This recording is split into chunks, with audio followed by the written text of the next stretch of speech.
Audio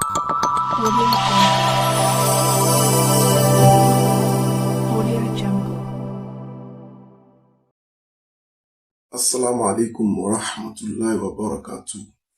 Àánú Ọlọ́run, orí ajẹ́jẹ́ tán Ọlọ́run tí ṣe àlùbáríkà kó má fi gbogbo mùsùlùmí ayé lẹ̀ tí ó fi di ọjọ́ ìdájọ́. Àmín. Oríṣiríṣi ọ̀rọ̀ là ń gbọ́, òun là ń rí ní gbogbo ìgbà. Jàmáà, ẹ ṣàjọwò fídíò yìí. Bàbá wa Mudir Markaz, Ànábì tọ́lọ́ rán sí wa ni wọ́n. Mudiru Markaz Haruna Rashid òun ló sọ̀rọ̀ yẹn. Kò dẹ̀ ń ṣe ni kò ń ṣàdá tí mo ti máa ń rí fídíò ẹ̀.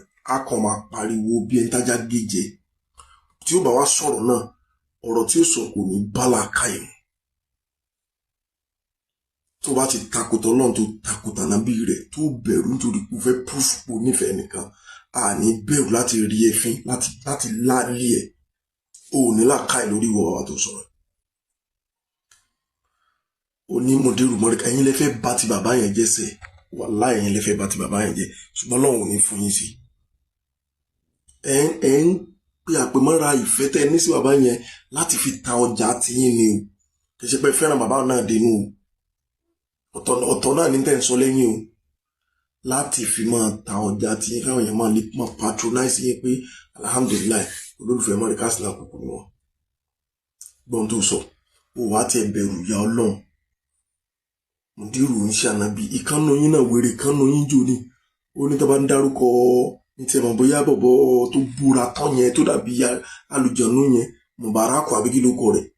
Mi mọ̀ bóyá òun ló tiẹ̀ sọ̀rọ̀ yẹn ní ìyẹn kan ṣàṣọ́njò ní pé tí wọ́n bá ń dárúkọ Mudiru Markaz ó yẹ káwọn èèyàn máa ṣe sallallahu alayhi wa sallam. Ẹ ṣàfẹ́ ẹ ń forí burúkú ẹ fi ń ṣe àyọ̀yọ̀. Ibo lànàbì ti já wọ́n yẹ ṣe wòlíì gan, ibo ni Mudiru ti jẹ́ ànábì Ọlọ́run. Wọ́n tó bá ta ẹsẹ̀ àwọn wòlíì Ọlọ́run. Bàbá tó ń bẹ̀rù àṣàṣì ló ń pè lánàbì Ọlọ́run. Ọlọ́run ọba àlékè ọlá sọ fún anú Al-Qur'an, ó ní man kana Muhammad aba ahadin min rijalikum.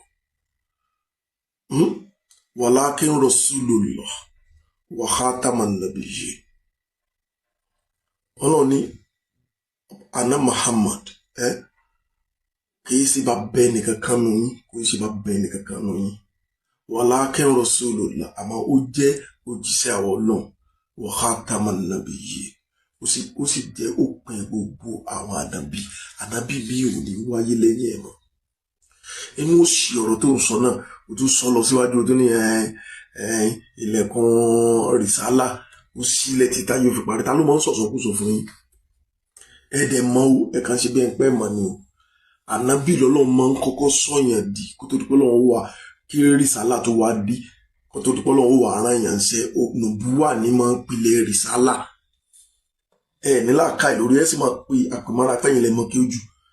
Nùbúwà Ọlọ́run máa ń sọ wáyù fún ẹ nítorí nǹkan kan ju pé kó lè fi ran ẹ̀ ń ṣe lọ sóò ó kọ́kọ́ máa gba mẹ́sẹ̀gì látọ̀dọ̀ Ọlọ́run náà. Nùbúwà nìyẹn kó tó wá di pé ó lọ máa fi mẹ́sẹ̀gì tó gbà yẹn máa fi jíṣẹ́. So téèyàn bá jánàbí kò lè jó jíṣẹ́. Nígbà tó Ọlọ́run ti wá tilẹ̀kùn ìjánàbí yẹn kò sún jíṣẹ́ mí bí kankan mọ́. Simple arithmetic ní làákàyè lórí ẹ̀dẹ̀ mọ́ ẹ̀kan ṣe bí ẹ̀ ń pẹ́ mọ́ ni o. Gbogbo orí burúkú tó wá ń ṣe yìí bó ló fẹ́ bá já báyìí. Ṣé o lè gbórí burúkú yìí o lè gbé déwájú Ọlọ́run? Subhanallah. Kí ló tí gbogbo yín kan rí báyìí tó yẹ pé wọ́n kàn ń gé yín lọ́wọ́ ẹ sì ń bọ òrùka, wọ́n ń gé yín lọ́wọ́ ẹ̀ ń bọ òrùka. Ṣé ẹ̀ látùbọ̀ tán dáadáa báyìí? Ìwọ ò ní làákàyè lórí wa kàn máa ranjú wọ́n.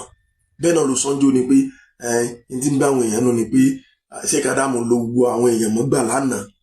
So Mudiru tó ní náà ó tún fẹ́ máa lo àwọn èèyàn mọ́gbà. Ṣé kádàmù lo bàbá tiẹ̀ náà mọ́gbà? Torí bàbá ẹ̀ náà wà náà àwọn tàná yẹn, ṣé kádàmù lo bàbá ẹ̀ mọ́gbà? Olófẹ́ pọ́n wọn lé ni òun bá wọn lórúkọ jẹ́. Ṣẹ́ẹ̀kì ń ronú kẹ́ tó sọ̀rọ̀ ni àbí èṣù ti tọwọ́ bọ̀ yín lọ́pọlọ. Abẹ́lọ́run àlá kó gbé yín kó bí orí burúkú tẹ̀ ń ṣe yìí. Káwọn àfáà náà mọ́ sí dákẹ́. Ẹ ti ń pe Mudiru yín ẹnìkan ní ká máa ṣe sallallahu alaihi wasallam fún wọn. Ìwọ wèrè náà tún bọ́ta tún pè wọ́n lánàá bí tó náà rán sí gbogbo ayé. Okay now